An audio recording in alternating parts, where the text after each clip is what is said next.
Hello friends, last lecture में हमने अभी तक इंट्रोडक्शन टू डायनेमिक्स में देखा इक्विलिब्रियम कंडीशन क्या होती है, फोर्स क्या होता है, कपल क्या होता है, ठीक है। Then we have seen the d'Alembert principles. Okay, now in today's lecture we are going to see the simple harmonic motion. What is simple harmonic motion?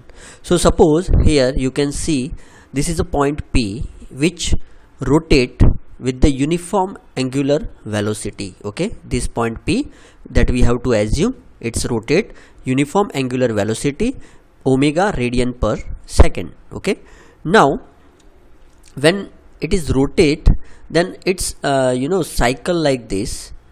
Then this from this point to same point of another, it is called the one cycle.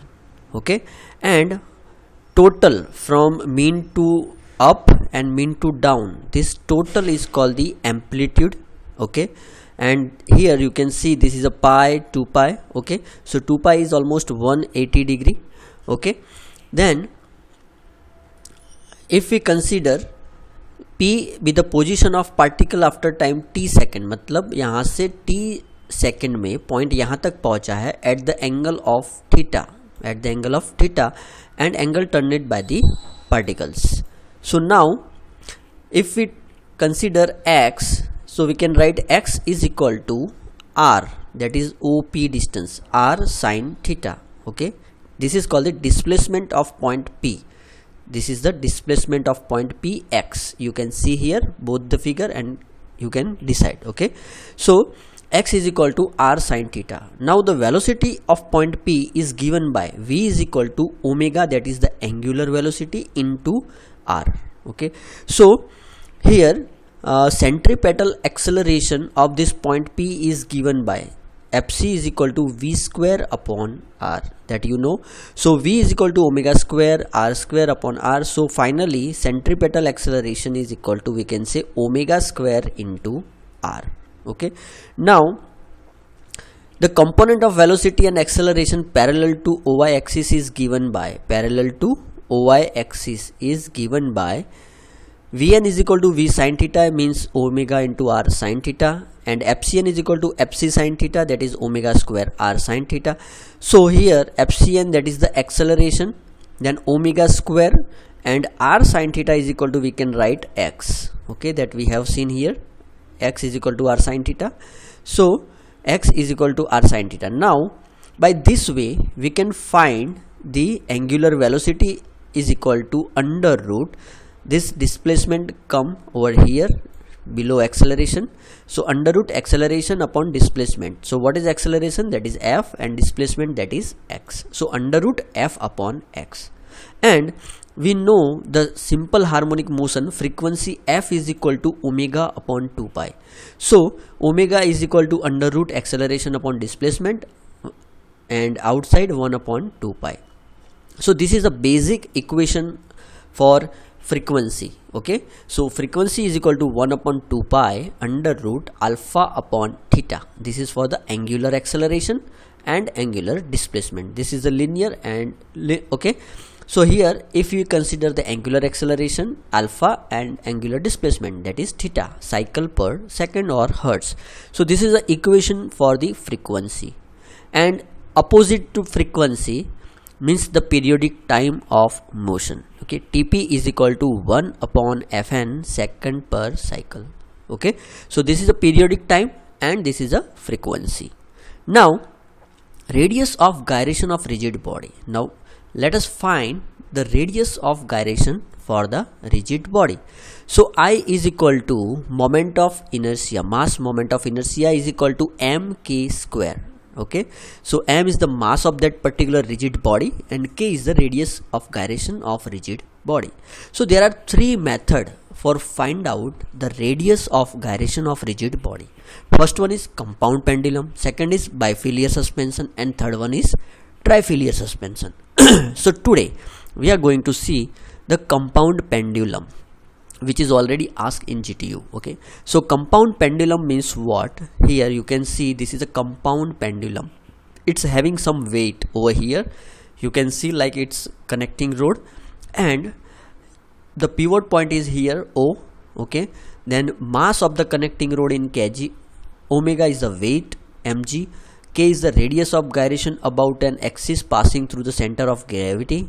So here you can see the g. L is the distance of the center of gravity g from the point of suspension, that means L is here. Now you can see this figure, draw this figure, pause the video, and from G downward gravity, that is called the mg, and here at the angle theta, this is mg cos theta, and here perpendicular to that it is called the mg sin theta. Okay, so I hope you understand this figure.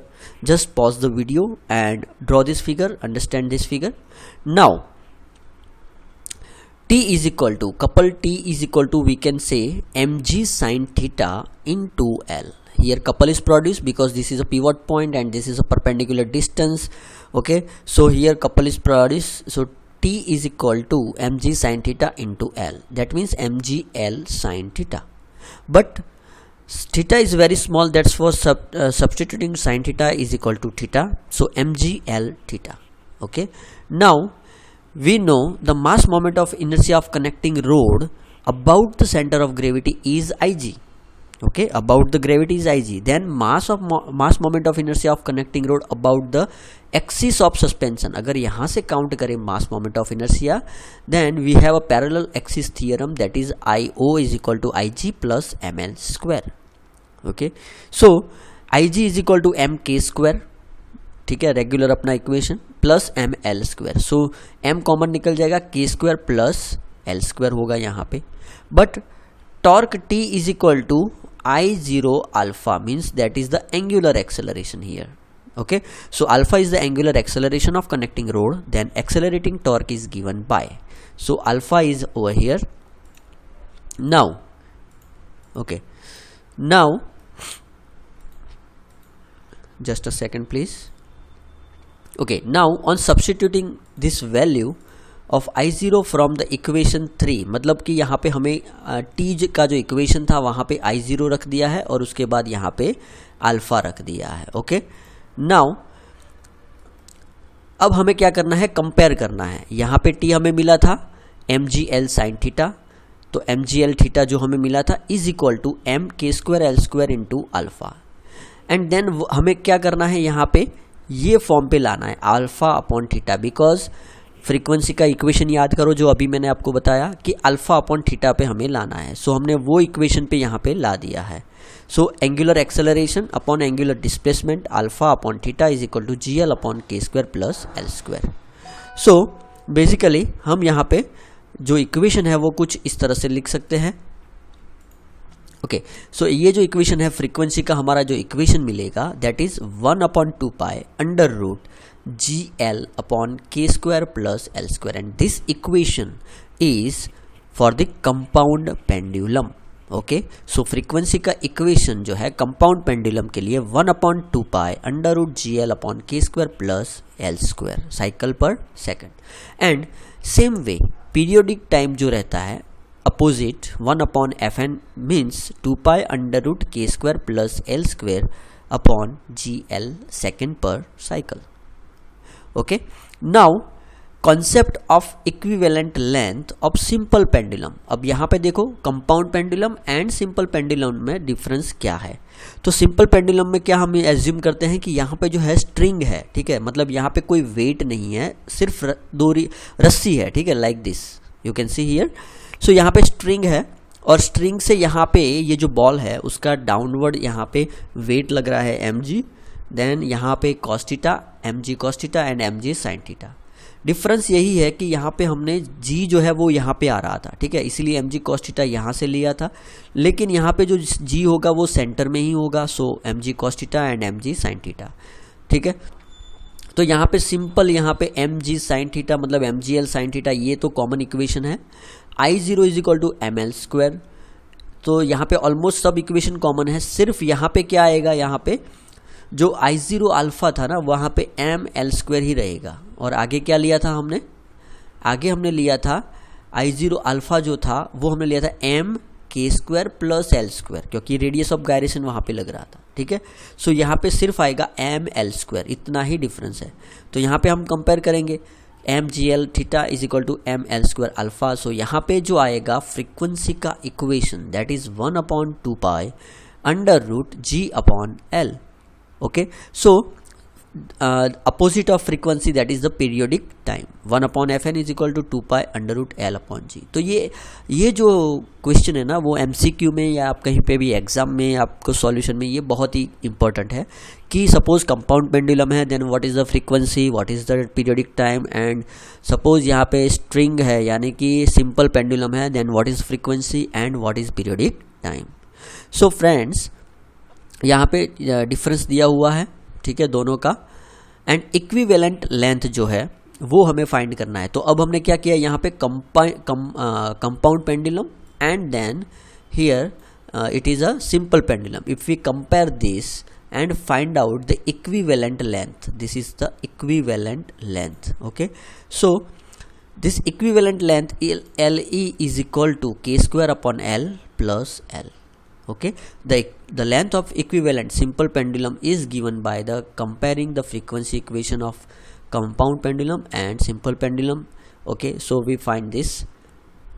Now bifilar suspension system. Okay, so bifilar suspension system, in what happened here you can see this is a bifilar suspension system in which two string are there. यहाँ पे दो string है, ये एक road है, ठीक है, ठीक है, एंड रोड का CG जो है ग्रेविटी, सेंटर ऑफ ग्रेविटी, वो यहाँ पे है। तो यहाँ से अगर वेट कंपेयर करें हम, mg जो वेट डाउनवर्ड लग रहा है, तो यहाँ पे ये x डिस्टेंस पे है और यहाँ पे ये y डिस्टेंस पे है।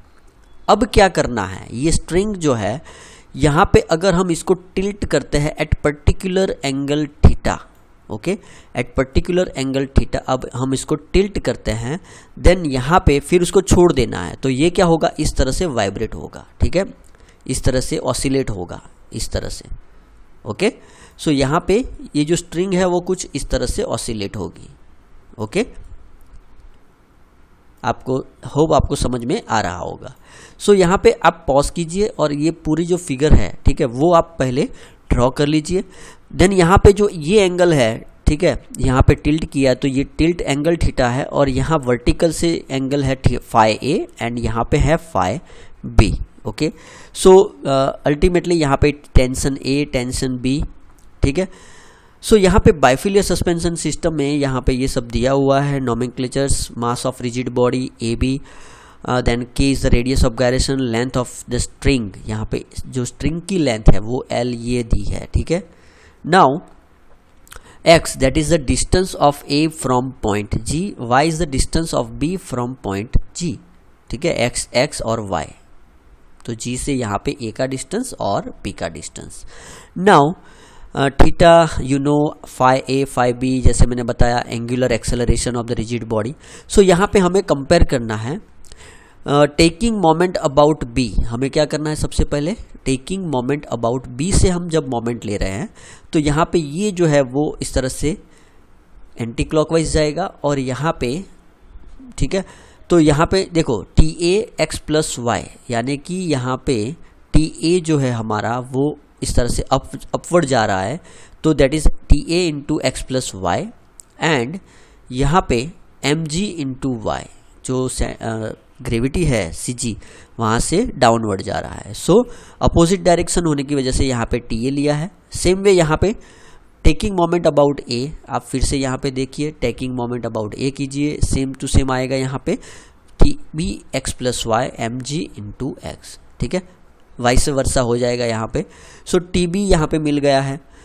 अब यहाँ पे A डैश मतलब कि A डैश ये हमें फाइंड करना है, A डैश, तो A dash is equal to x into theta, हम लिख सकते हैं x इंटू थीटा, और we can say it is phi A into L, मतलब कि यहाँ पे phi A into this distance L। तो ये दोनों हम लिख सकते हैं। फिर ये दोनों को जब कंपेयर करते हैं तो फाई A मिल जाता है, वैसे ही यहाँ पे फाई B मिल जाएगा, वाइस वर्सा, ठीक है।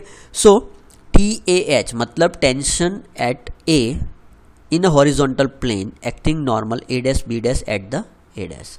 So T A H is equal to T A sine phi A. So sine phi A को हम स्मॉल है इसीलिए फाई ए ही लिखेंगे। अब ये जो वैल्यू है फाई ए की, वो अब हम यहाँ पे फाई ए की जो वैल्यू है x into theta upon L, वो हम यहाँ पे रखते हैं, और टी ए की जो वैल्यू थी वो हम यहाँ पे रखते हैं। देखो टी ए की वैल्यू हमने यहाँ पे फाइंड की है ये वाली, एंड देन फाई ए की वैल्यू भी फाइंड की है। सो ये दोनों वैल्यू जब हम रखेंगे तो हमें finally T A H tension of A मिलेगा, सेम वे यहाँ पे टेंशन ऑफ बी मिलेगा, ठीक है। So T A H and T B H हमें फाइंड आउट करना है बेसिकली, ठीक है। सो यहाँ पे क्या किया है, टी ए एच ये वाला, टी बी एच ये फाइंड आउट किया है। So T B H find out हो जाने के बाद टोटल जो होता है couple tending to restore the body to its equilibrium position, मतलब कि जो कपल लगेगा, दोनों साइड फोर्स लग रहा है अपोजिट में। सो यहाँ पे T A H into X plus T B H into Y. So यहाँ पे अगर दोनों जो इक्वेशन हमें मिले हैं, ठीक है, उसको हम कंबाइन करते हैं यहाँ पे, तो हमें मिलेगा फाइनल टी, ओके, टॉर्क, और वी कैन से कपल। और हमारा जो मेन इक्वेशन है T is equal to I G into alpha, तो आई जी तो M K square into alpha रहेगा। सो यहाँ पे ये दोनों को अगर कंपेयर करते हैं, ये टॉर्क का इक्वेशन मिल गया कपल का, ये भी इक्वेशन है हमारा एम के स्क्वायर अल्फा, तो ये दोनों को कंपेयर करते हैं तो हमें फाइनली बेसिकली जो हमें करना है वो क्या करना है, अल्फा अपॉन थीटा, जो हम पहले से सब में किया है, ठीक है। तो अल्फा अपॉन थीटा हमें फाइंड आउट करना है, और फ्रीक्वेंसी यहाँ पे हमें जो इक्वेशन है 1/2 pi angular acceleration upon angular displacement, तो वो हमें मिल जाएगा G X Y upon L K square, okay. तो उस तरह से हमें यहाँ पे frequency and periodic time for the bifilar suspension system हम यहाँ पे फाइंड आउट कर सकते हैं, and according to this we can find out the K radius of gyration, okay. So यहाँ पे जो हमारा टाइटल था that is the find out of radiation of gyration. So ये इक्वेशन से हमें ये मिल जाएगा, ठीक है। सो फ्रेंड्स आज यहाँ तक रखते हैं, नेक्स्ट टाइम ट्राइफिलियर सस्पेंशन और उससे आगे देखेंगे। सो थैंक यू, जय हिंद, जय भारत।